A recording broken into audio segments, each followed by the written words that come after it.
आज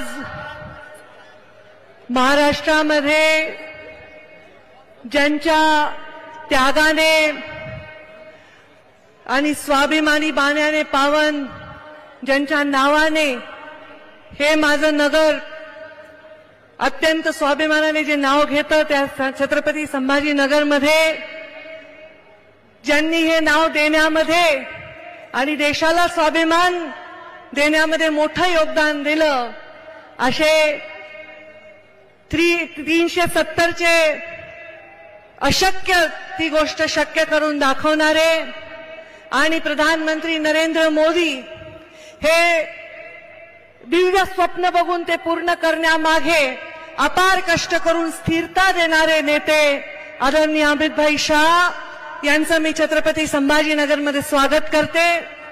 मंचावर त्यांच्या समवेत विराजमान ते देशाचे गृहमंत्री आहेत तर राज्याचे गृहमंत्री देवेंद्रजी फडणवीस, राज्याचे भारतीय जनता पार्टीचे अध्यक्ष चंद्रशेखरजी बावनकुळे, मंचावर विराजमान सर्व मंत्री महोदय, सर्व खासदार, आमदार, पदाधिकारी आणि छत्रपती संभाजीनगरमधील समोर उपस्थित असलेल्या एक क्लस्टरमधील सर्व भारतीय जनता पार्टीचे कार्यकर्तागण, वडीलधारी मंडळी, युवा बांधव आणि माता भगिनींनो, आज अमितभाई शहांचं येथे येणं हे भविष्यामध्ये अजून ताकदीने या मैदानात उतरण्याचं मला वाटतं एक द्योतक आहे असं म्हणायला हरकत नाही।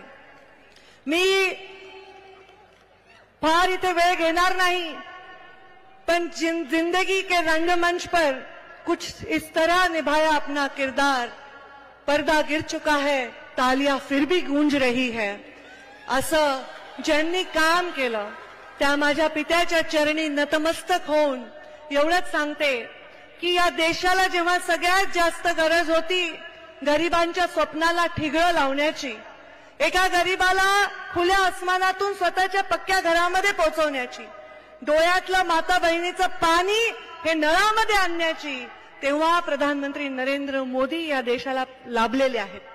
आणि या सर्व योजना, या योजनांची पूर्ण वाचून ज्यांनी दाखवलं त्या सगळ्या मंत्र्यांनी त्याची पुनरावृत्ती मी करणार नाही। त्या योजनांनी 100 वर्ष आपल्या देशाला येणाऱ्या 2047 मध्ये जेव्हा आपल्याला एक स्वप्न पूर्ण करायचंय, त्याच्याकडे जायचं असेल तर एक महत्वाचा पाया रचायचा आहे। अनेक वर्ष ज्या फाटक्या टेंटमध्ये प्रभू श्रीरामाचं वास्तव्य होतं त्यांना मंदिरात नेण्यामध्ये जर यश आलं आहे तर त्यांच्यावर प्रेम करणाऱ्या, विश्वास ठेवून रामराज्याकडे डोळ्यामध्ये आशा लावून प्रतीक्षा बघणाऱ्या देशाच्या कानाकोपऱ्यातील प्रत्येक माणसाला असं वाटलं पाहिजे की रामराज्य आलं आहे, हे दायित्व प्रधानमंत्री नरेंद्र मोदींनी स्वीकारलं। त्यांनी गॅरंटी दिली आहे देशाला की आम्ही तुमचे सर्व स्वप्न पूर्ण करू, तुमच्या अडचणी दूर करू, तुमचे अश्रू पुसू, युवांना रोजगार देऊ, महिलांना सुरक्षा देऊ, देशाला जगामध्ये सन्मान मिळवून देऊ। हे स्वप्न पूर्ण करण्यासाठी सर्वजण कामाला लागलेले आहेत। सर्वजण या मंचावरच्या आणि मंचाच्या वर नसलेले आजूबाजूचे लोक कामाला लागले आहेत। एक मोठा यज्ञ इथे सुरू झालेला आहे। या यज्ञामध्ये आपल्या प्रयत्नांची सर्वांनी आहुती द्यायची आहे। अमितभाई शहांच्या समवेत मव म्हणून या कामाला सुरुवात करायची आहे। 3 इंजिनचं आपलं आता सरकार आहे। 1 इंजिन असेल तर जोरात ट्रेन धावत असेल, 2 असेल तर आणखी जोरात धावेल, 3 आहे तर आणखी जोरात धावायला पाहिजे। त्यामुळे महाराष्ट्राकडून अमितभाईंना कमीत कमी त्रास झाला पाहिजे असं काम सर्वांनी केलं पाहिजे। एवढी शक्ती अमितभाईंच्या विचारांनी महाराष्ट्रामध्ये ओतली आहे तर महाराष्ट्रापेक्षा दुसऱ्या राज्यात त्यांनी लक्ष द्यावं आणि महाराष्ट्रामध्ये आम्ही जास्तीत जास्त खासदार निवडून आणून देऊ असं वचन मंचावरील विराजमान सर्वांनी त्यांना देण्याची आवश्यकता आहे।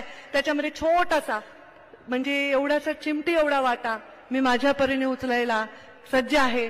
आपल्या सर्वांच्या आशीर्वादाने मी आपल्या सर्वांना वचन देते की अमितभाईंनी आता जे आव्हान करतील नक्कीच त्याच्या मागे फार मोठं स्वप्न असणार आहे। त्या स्वप्नामध्ये सगळ्यांनी योगदान देत राहतील असा विचार मी या निमित्ताने व्यक्त करते आणि